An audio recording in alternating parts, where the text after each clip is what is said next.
नमस्कार, आप देख रहे हैं कशिश न्यूज। आपके साथ मैं हूं करिश्मा। खबरों की करेंगे शुरुआत। बता दें कि लालू प्रसाद यादव के जन्मदिन के साथ तो आज लालू प्रसाद यादव का 74वां जन्मदिन और झारखंड प्रदेश कार्यालय में धूमधाम के साथ मनाया गया। प्रदेश अध्यक्ष अभय कुमार सिंह के नेतृत्व में केक काटकर लालू प्रसाद यादव की तस्वीर को खिलाया गया। वहीं आरजेडी कार्यकर्ता ने भी एक दूसरे को केक खिलाकर खुशी जाहिर की।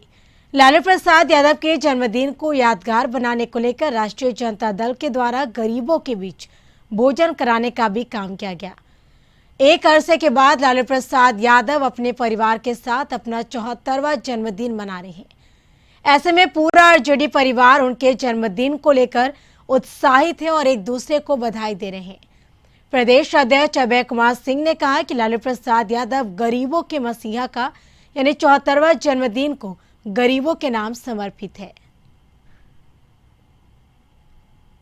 आम जनता हो, सबका कमर टूटा है और तमाम लोग आंदोलित हैं। राष्ट्रीय जनता दल शुरू से आंदोलन का उपजा हुआ है, पर ये हमारा पार्टी है। हमारे नेता 74 आंदोलन का नेता हैं। तो निश्चित तौर पे चाहे भ्रष्टाचार के खिलाफ हो, चाहे महंगाई के खिलाफ हो, इन्होंने हर समय लड़ाई लड़ने का काम किया है। आज के परिवेश में, आज के दिन 74वें जन्मदिन पर हम लोग जो उनको हम राष्ट्रीय जनता दल परिवार की जो उनको बधाई देते हैं और जो हम लोग को जो कामना करते हैं कि उम्र जो है उनकी बहुत लंबी हो।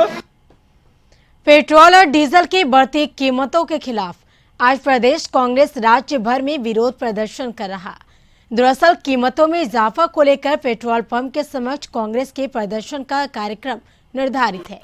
इसी क्रम में बरियात रोड स्थित पेट्रोल पंप पर बढ़ती महंगाई के खिलाफ प्रतीकात्मक विरोध करने के लिए कांग्रेस प्रदेश अध्यक्ष और झारखंड के वित्त मंत्री रामेश्वर उरांव पहुंचे विरोध दर्ज किया। पेट्रोल डीजल में लगातार हो रहे मूल्य वृद्धि के खिलाफ कांग्रेस ने बरियातू में स्थित यानी वित्त मंत्री रामेश्वर उरांव की अगुवाई में विरोध प्रदर्शन किया और हाथों में तख्ती लेकर केंद्र सरकार के खिलाफ जमकर नारेबाजी की। पेट्रोल पंप में हो रहे प्रदर्शन का जनता से सहयोग मिल रहा है। महंगाई बढ़ी हुई है, फायदा किसको हो रहा है? प्रोफिटियर को फायदा हो रहा है, लाभ का व्यापारी पर को फायदा हो रहा है, पूंजीपतियों को फायदा हो रहा है। अडानी अंबानी, आज अखबार में पढ़े कि नंबर 1 हो जाएंगे अडानी। जो छोटा सा था, इनके गुजरात में जब मुख्यमंत्री थे, छोटा आदमी था, इनका दोस्त लोग बोलते हैं, हमको तो पता नहीं, लेकिन लोग बोलते हैं कि इनका दोस्त नहीं है अडानी साहब। मोदी जी की गलत नीतियों के कारण आप देखेंगे कि जिस प्रकार हर चीज पे उनका कमाल है और हर चीज पे वो अपना आधिपत्य जमाना चाहते हैं, देश की धरोहर को बेच रहे हैं। आखिर क्यों?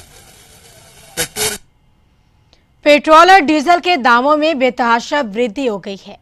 वहीं प्रतिदिन पेट्रोल और डीजल की कीमतें बढ़ रही और उधर पेट्रोलियम पदार्थ की कीमतों में हुई वृद्धि के खिलाफ कांग्रेस पार्टी के कार्यकर्ताओं ने करंटी पेट्रोल पंप के समीप जोरदार प्रदर्शन किया और केंद्र सरकार के खिलाफ जमकर नारेबाजी की।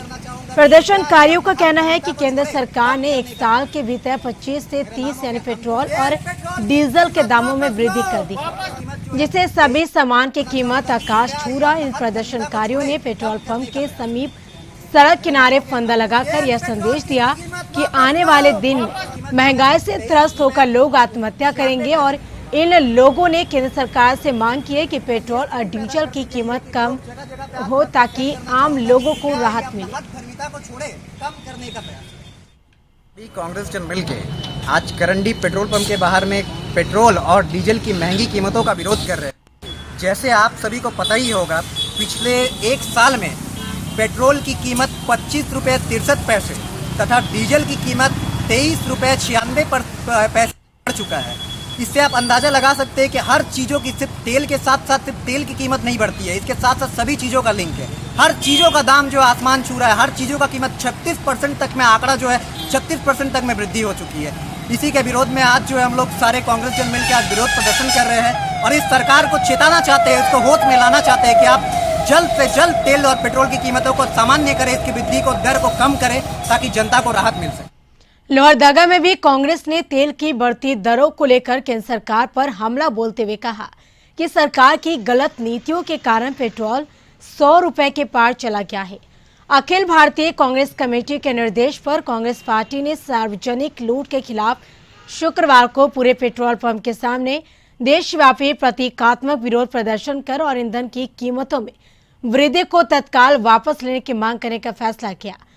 देश की आर्थिक राजधानी मुंबई में पेट्रोल का रेट 102 रुपए प्रति लीटर के पार जा चुका है। देश में 135 जिले ऐसे हैं जहां पेट्रोल के भाव 100 रुपए के ऊपर चल रहे हैं। मूल्य वृद्धि इसमें पेट्रोल, डीजल, गैस, सरसों तेल ये बेटा दुगना दाम हो गया। इसी के लिए पूरे हम लोग राज्य और पूरे देश में व्यापक धरना में बैठे और सांकेतिक धरना में बैठे कोरोना गाइडलाइन के तहत। और हम लोग सरकार से मांग कर रहे हैं कि जब तक ये पूरे देश में महंगाई कम ना करे तब तक हम लोग चरणबद्ध आंदोलन करते रहेंगे, लड़ाई लड़ते रहेंगे, क्योंकि सरकार के कान में जू तक नहीं रेंग रही है। जनता त्रस्त है, सरकार मस्त है। पूरे देश में महंगाई के लेकर लोग परेशान हैं। हमारे आम जनता, गरीब जनता, मध्यम वर्ग के जनता को लोग को क्या परेशानी का सामना पड़ रहा है वो सरकार को नहीं दिख रही। देश और प्रदेश में हो रही पेट्रोल डीजल की मूल्य वृद्धि के खिलाफ शुक्रवार को कांग्रेस ने बेरमो के विभिन्न पेट्रोल पंपों पर विरोध प्रदर्शन किया।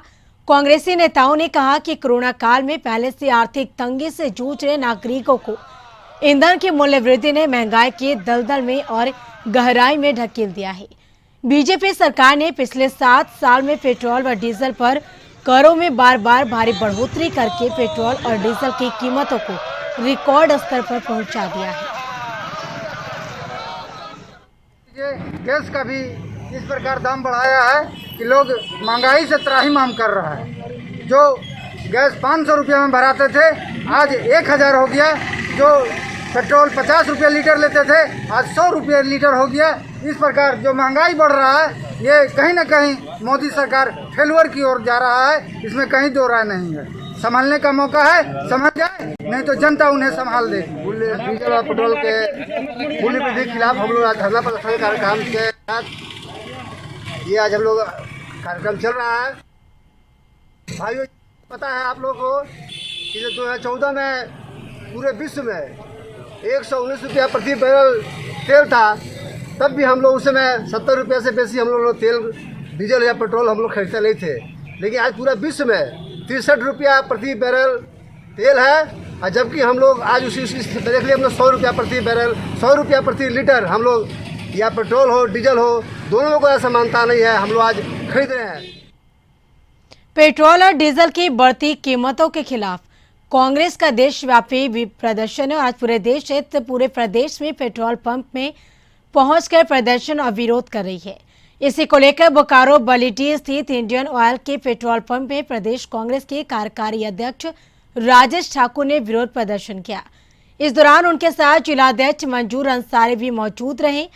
कांग्रेस के कार्यकर्ताओं नेताओं ने पेट्रोल पंप के बाहर विरोध स्वरूप इंडियन ऑयल को मोदी ऑयल का नाम दिया और कैनोपी लगाकर इसका विरोध किया। मीडिया से बात करते हुए प्रदेश कांग्रेस के कार्यकारी अध्यक्ष राजेश ठाकुर ने कहा कि देश की मोदी सरकार ने पेट्रोल डीजल के दामों में बेतहाशा वृद्धि कर सीधा लाभ कमाने का काम कर रही है। जनता त्रस्त है, लेकिन प्रधानमंत्री को इससे कोई लेना देना नहीं। 7 सालों में जिस तरह से पेट्रोल डीजल की लगातार मूल्यों में बढ़ोतरी की गई, अंतर्राष्ट्रीय बाजार में जब कीमतें कम थी कच्चे तेल की, तब भी लगातार बढ़ोतरी की जाती रही।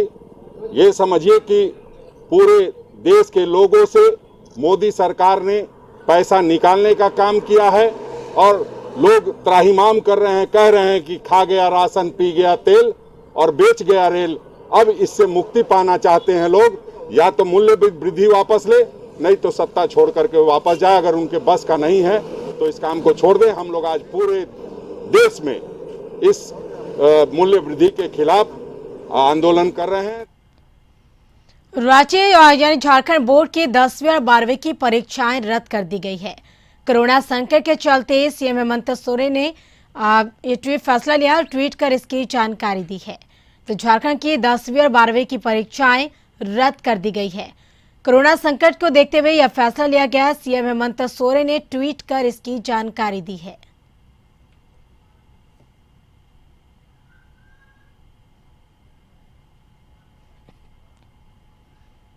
बाघमारा से खबर, स्वास्थ्य केंद्र से मोबाइल वैक्सीन को रवाना किया गया। विधायक जुल्लू महतो ने हरी झंडी दिखाई। इस मोबाइल वैन को, वैक्सीनेशन वैन को रवाना किया गया है। स्वास्थ्य केंद्र से मोबाइल वैक्सीन वैन को रवाना किया गया। विधायक जुल्लू महतो ने इस वैन को हरी झंडी दिखाई है।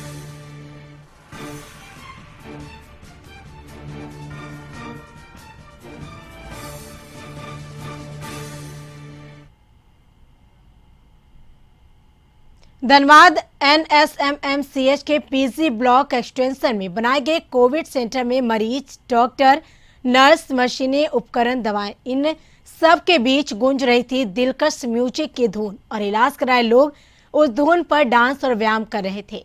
दरअसल यह शुरुआत भर्ती मरीजों को फिट रखने के लिए अस्पताल प्रबंधन ने शुरू की है। उद्देश्य है कि डांस सेशन से उनमें ताजगी, फुर्ती आएगी और वे कोरोना को मात देने के लिए सकारात्मक ढंग से ज्यादा तैयार होंगे। म्यूजिकल एरोबिक्स से फेफड़े स्वस्थ होंगे, दिल व थायराइड की बीमारियों को भी दूर रखेगा। उछलना कूदना भी होता है जिससे फेफड़े जोर जोर से चलने लगते हैं। Nodal officer doctor DP Bhushan ने कहा कि इससे हमारे फेफड़े स्वस्थ होते हैं और सांस से जुड़ी दिक्कतें कम होती है। इसे नियमित करने से हार्ट डिजीज, ओबेसिटी, थायराइड आदि की बीमारियां कम होती है।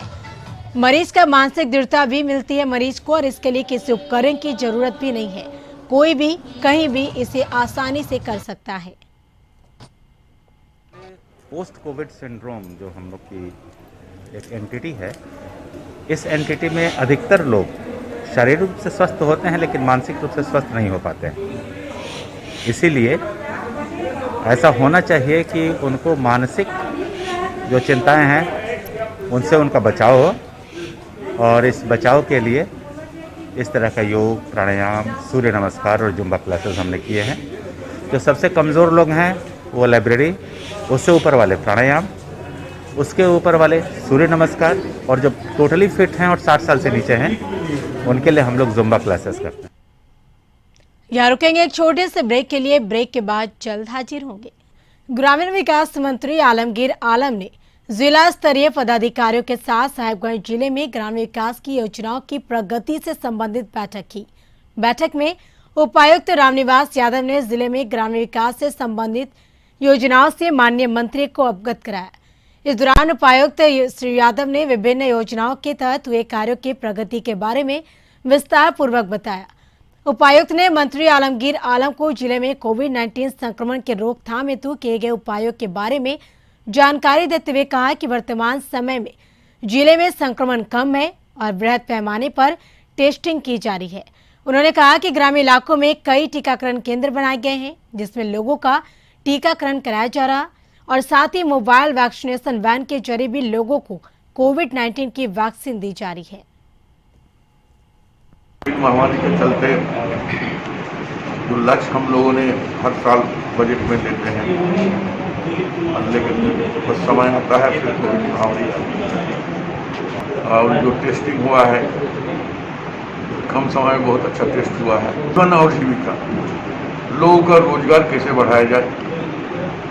ग्रामीण क्षेत्र में हम लोग मनरेगा की योजना के तहत काम करते हैं और लास्ट ईयर हम लोगों ने माननीय मुख्यमंत्री के नेतृत्व में ग्रामीण विकास विभाग का एक योजना हम लोग उसका भी समीक्षा हम लोगों ने किया। केंद्रीय मंत्री अर्जुन मुंडा वैक्सीनेशन को लेकर सभी की भागीदारी को महत्वपूर्ण बताया। वो अपने संसदीय क्षेत्र खूंटी के दौरे में पहुंचे अर्जुन मुंडा ने कहा कि कोरोना से बचाव का उपाय वैक्सीन ही है। कुछ लोग गलतफहमी पैदा करने की कोशिश करें, वे लोगों के साथ खिलवाड़ कर रहे हैं। सबकी सुरक्षा की पहली प्राथमिकता प्रधानमंत्री नरेंद्र मोदी की है, इसलिए केंद्र सरकार मुफ्त में वैक्सीन उपलब्ध करा रही है। अर्जुन मुंडा ने अपने संसदीय कोष से बने झारखंड के सबसे पहले बने खूंटी के कोविड अस्पताल स्थित ऑक्सीजन प्लांट का निरीक्षण किया। निरीक्षण के क्रम में अधिकारियों को निर्देश दिया कि आने वाले संभावित तीसरे संक्रमण काल के पूर्व की तैयारी कर रखे, खासकर बच्चों के लिए चिकित्सा सुविधा बनाए रखे। उन्होंने कहा कि जल्द ही जिले में बड़ी मात्रा में ऑक्सीजन सिलेंडर उपलब्ध कराए जाएंगे। स्तर पर प्रयास करना है, जनता की सहभागिता बढ़े। हम सभी आह्वान कर रहे हैं इस वायरस का जो सबसे उपयुक्त हथियार है वो वैक्सीनेशन, और काफ़ी रिसर्च करने के बाद यह वैक्सीनेशन भारत के साइंटिस्टों ने तैयार किया है। और इस वैक्सीन से जैसे सेकेंड वेव जितना तेज़ी से बढ़ रहा था, वैक्सीनेशन ने काफ़ी हद तक रोका है, शहरी क्षेत्रों को रोका है, कई जगहों में रोका है। देश कोविड-19 महामारी से लड़ रहा, ऐसे में केंद्र सरकार राजनीतिक नहीं करते हुए सभी राजनीतिक दलों के लोग कोविड से मिलकर लड़ना चाहिए। वैक्सीन की कमी पूरे देश में है, इसकी सारी जिम्मेदार केंद्र सरकार है।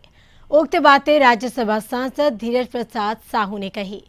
राज्यसभा सांसद लोहरदगा स्थित बीएस कॉलेज में कार्यकर्ताओं से मिलकर कोरोना संक्रमण से बचाव और राहत सामग्री ग्रामीण इलाकों में पहुंचाने को लेकर चर्चा करने के दौरान मीडिया से मुखातिब होते हुए कहा कि केंद्र सरकार के अधीन जितने भी राज्य हैं, सभी जगह वैक्सीनेशन की कमी है। जिस प्रकार केंद्र सरकार को कोविड से लड़नी चाहिए, सभी राजनीतिक दलों के साथ लेकर चलना चाहिए, मगर यहाँ तो भेदभाव की जाती है। दूसरे देशों में जिस प्रकार सभी राजनीतिक दल एक होकर कोविड से लड़े हैं, वैसे यहाँ भी लड़नी चाहिए। भेदभाव की राजनीति नहीं होनी चाहिए। वैक्सीन पूरे देश में है, इसका सारा जिम्मेवार केंद्र सरकार है। उन लोगों के राज में भी, मध्य प्रदेश में जाइएगा और भी जहाँ जहाँ का राज है, सब जगह वैक्सीन की कमी है।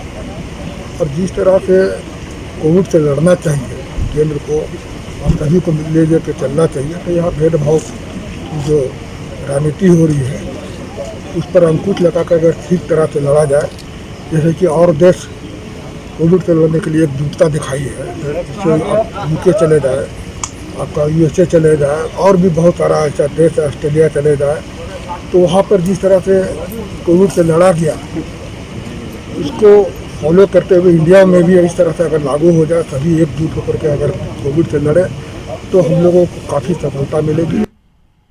खूंटी के ग्रामीण इलाकों में कोरोना वैक्सीनेशन को लेकर भ्रम का माहौल है। अफवाह और भ्रांतियों के कारण लोग वैक्सीन नहीं ले रहे हैं, लेकिन अब वैक्सीनेशन को बढ़ावा देने के लिए पुलिस ने कमर कस ली है।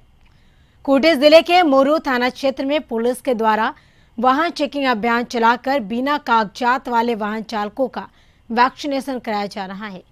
जांच के दौरान बिना कागजात चल रहे लोगों को थाना के सामने कैंप लगाकर वैक्सीनेशन कराए लोगों को रियायत देते हुए कागजात दुरुस्त कराने की हिदायत देकर छोड़ दिया गया।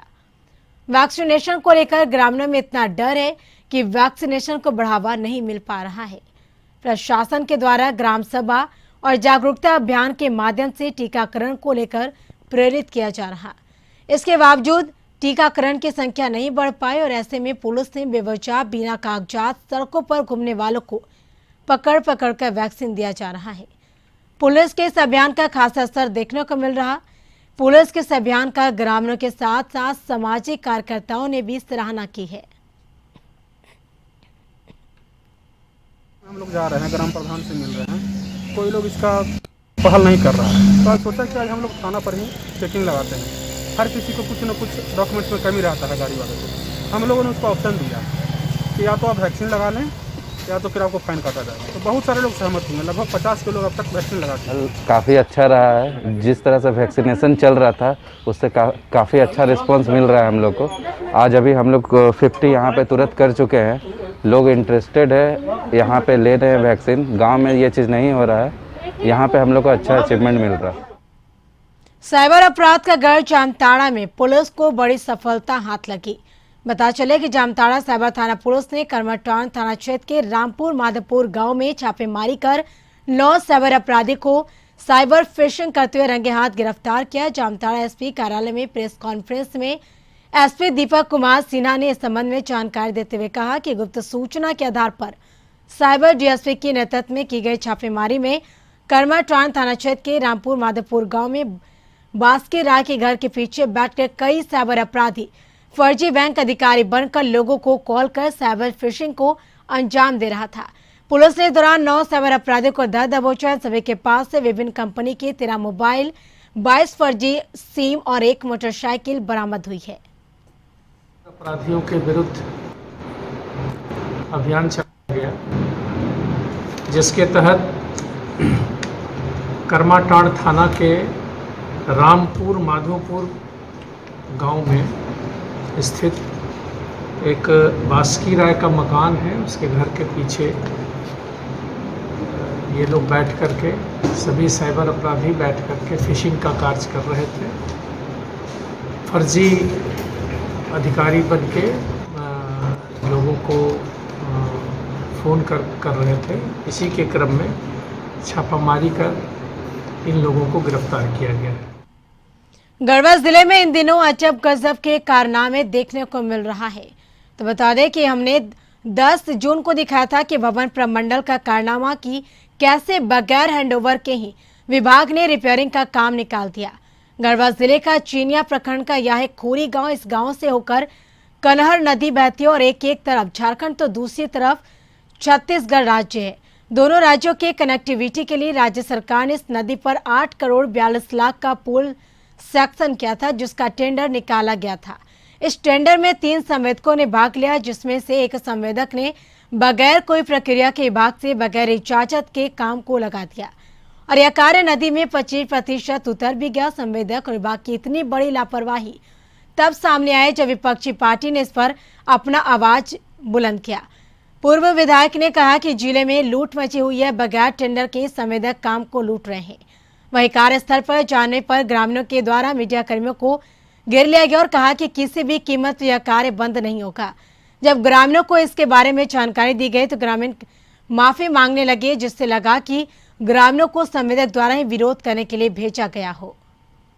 अब देखिए कि निर्माण कार्य यदि करना है तो सबसे पहले मुख्यमंत्री सेतु खास करके जो है तो वो माननीय विधायक के अनुशंसा पे वो वर्क होता है। तो माननीय विधायक जब अनुशंसा करते हैं तो हम लोग उसका फिजिबिलिटी बना करके चीफ इंजीनियर ऑफिस को भेजते हैं। वहाँ से फिर कंसल्टेंट आते हैं, डीपीआर बनाते हैं, डीपीआर सैंक्शन होता है, तो फिर जो है हम लोग टेंडर करते हैं।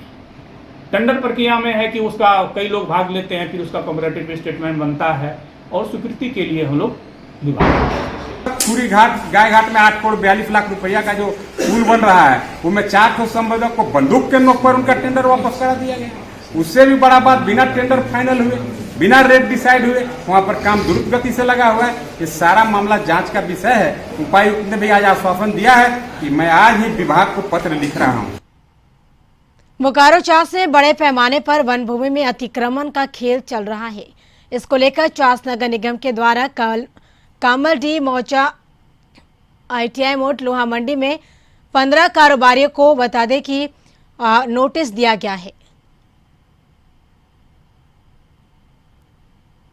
वहाँ के अगल बगल के निवासियों की तरफ से शिकायत आया था कि ये सब जमीन अतिक्रमण करके इस तरह का प्लांट बनाया गया है, बड़े बड़े कटर मशीन लगाए गए हैं, बड़ी बड़ी गाड़ियाँ रात दिन चलती हैं, उससे लोगों को काफ़ी असुविधा भी होती है। इस आशय का संज्ञान लेते हुए जांच पड़ताल करने के संदर्भ में जो भी वहाँ पर इस तरह काम कर रहे हैं उनको नोटिस निर्गत किया गया है। उनसे नक्शा का और संबंधित जमीन का कागजात की मांग की गई है ताकि जांच पड़ताल करके उचित कार्रवाई की जाए। साहिबगंज तालझारी थाना क्षेत्र के फतेहपुर चपाल गांव में बता दें कि एक महिला तालामय मुर्मू को उसके भैंसुर ने ही तीर मारकर घायल कर दिया।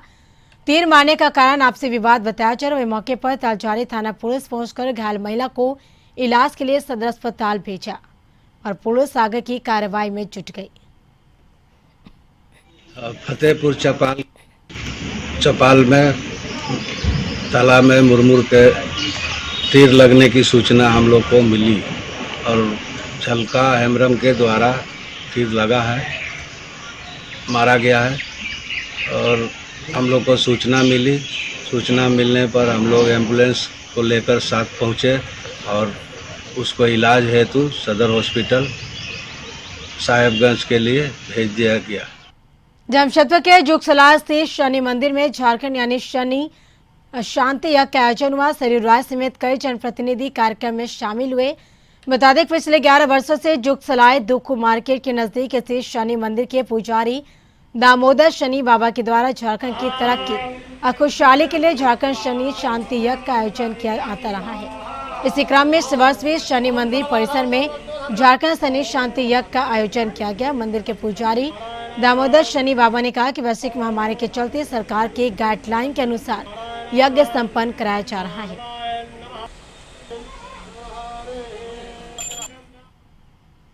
धनबाद नगर निगम के वार्ड नंबर 27 में विशेष सफाई अभियान चलाया जा रहा है, जिससे कि इस महामारी काल में लोगों को स्वस्थ रहने में मदद मिल सके। मौके पर वार्ड पार्षद अंकेश राज ने कहा कि वार्ड नंबर 27 के सभी नालियों को पिछले 1 माह में पूरी तरह से साफ किया जा रहा है, जिससे कि गंदगी में पनपने वाले कीटाणु का प्रकोप इलाके में न फैल सके। उन्होंने कहा कि सारे नालियों की साफ सफाई के बाद उन स्थानों पर ब्लीचिंग पाउडर का छिड़काव किया जाएगा। सरायकेला खरसावां जिले के कपाली नगर परिषद के गठन हुए करीब 3 वर्ष हो गए, लेकिन बिजली व्यवस्था में कोई सुधार नहीं हुआ। बता दें कि आज भी सड़कों पर जर्जर झूलती बिजली तार क्षेत्र की पहचान बन गई है। कई हादसों के बाद विद्युत विभाग इस मामले को लेकर गंभीर नहीं है। इसके साथ इस बुलेटिन में फिलहाल इतना ही। आप बने रहिए कशिश न्यूज के साथ। नमस्कार।